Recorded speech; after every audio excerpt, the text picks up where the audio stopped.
Shalom la famille. Ce matin, nous allons méditer sur le thème Aller de gloire en une plus grande gloire. Nous allons lire dans 1 AG chapitre 2 verset 9, nous proclamons. La gloire dernière de cette maison dépassera la première, dit le Seigneur, et dans ces lieux j'établirai la paix. Oracle du Seigneur du Tout-Puissant. Parole du Seigneur, nous rendons grâce à Dieu. Shalom la famille, l'amour de Dieu le Père. La grâce de notre Seigneur Jésus-Christ et la communion du Saint-Esprit nous accompagne au cours de cette journée. Je vous salue Marie, comblée de grâce, le Seigneur est avec vous. Vous êtes bénie entre toutes les femmes et Jésus, le fruit de vos entrailles, est béni. Sainte Marie, Mère de Dieu, priez pour nous pauvres pécheurs, maintenant et à l'heure de notre mort. Amen. Bien-aimés dans le Seigneur, dans cette vie présente, nous rencontrons les personnes qui étaient pleinement épanouies, avec de nombreux biens spirituels matériels, mais qui sont dépourvus de presque tout aujourd'hui. Elles sont allées d'une situation de bonheur, d'après le monde, à une situation de malheur. Je me souviens ainsi d'un voisin du quartier qui avait de nombreux taxis et de nombreux camions de transport. Et après 10 ans, il marchait à pied et cherchait comment il doit se nourrir, pour ne pas dire nourrir ses enfants. Il y a aussi des soi-disant hommes de Dieu qui ont entraîné des foules par le passé avec des grands bâtiments de culte de plus de 10 000, 30 000 places et qui aujourd'hui ont disparu de l'activité de l'évangélisation. Leurs églisettes ont fermé et ils ont été oubliés.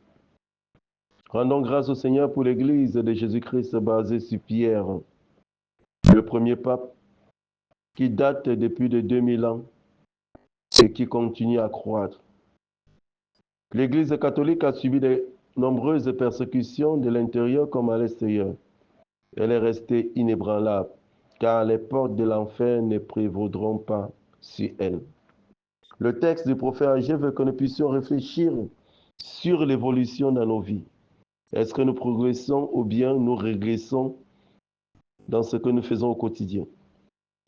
Dieu nous a créés avec la substance de la progression et de la fécondité qui manifeste le statut de gloire.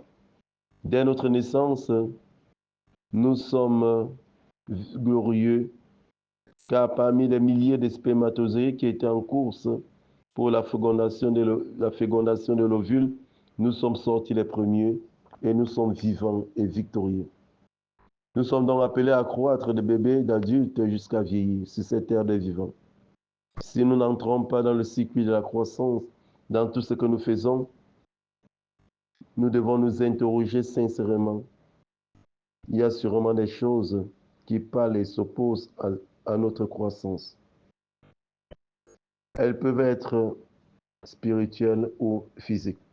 Bien-aimés, comme je le disais, pour que la gloire dernière de la maison de Dieu dépasse la première, le prophète Agé parle à Zorobabel, le gouverneur de Juda, à Josué, le grand prêtre, à tout le reste du peuple. Courage, courage, courage. La vertu de force qui produit le courage doit être le partage de Judas pour que le progrès se fasse manifester. Nous voyons des personnes qui vivent des situations périlleuses, des tourments terribles dans la vie. Nous voyons des nations misérables sur tous les plans. Ce matin, Dieu nous dit, courage, courage, courage, ce n'est pas la fin. Il dit par exemple, cette maladie ne va pas te tuer, car la prochaine étape de ta vie sera la santé divine.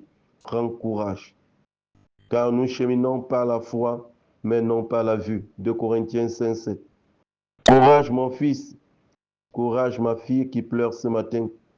Cette déclaration d'encouragement de Dieu a la capacité de produire en nous la force pour dominer les circonstances qui nous accablent si nous sommes réceptifs par la foi. Pour aller de gloire en une plus grande gloire, le Seigneur dit au peuple par l'intermédiaire d'Agé de se mettre au travail.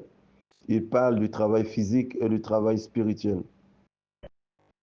Dieu est avec eux et son esprit est au milieu d'eux. De ne rien craindre. Dieu nous dit ce matin qu'il est au milieu de nous, qu'il est au milieu de nos vies, malgré les problèmes, malgré l'état actuel de nos vies, de la petite satisfaction à la moyenne satisfaction ou à la grande satisfaction. Car Dieu veut détruire les limitations de nos vies. Dieu veut étendre nos esprits pour que nous puissions passer à la manifestation du surnaturel opéré par le Saint-Esprit. Il est présent en chacun de nous car nous sommes son temple. La parole de Dieu dit, j'établirai toutes les nations et les trésors de toutes les nations afflueront et je le remplirai de splendeur. Je remplirai de splendeur la maison. C'est Dieu qui manifeste cette parole et non l'homme, même si la coopération de l'homme est utile pour ces changements. Il s'agit des trésors spirituels et physiques que le Seigneur veut remplir ceux qui s'accordent avec le courage, avec le travail, avec la foi et avec les directions du Saint-Esprit.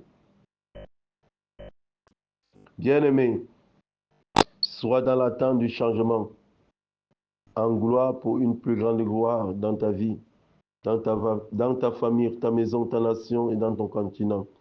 Sois en donc pour nos frères et sœurs comme la très sainte Vierge Marie, Notre-Dame de la Visitation. Amen. Bien-aimé, pose sa main sur le cœur, je vais prier.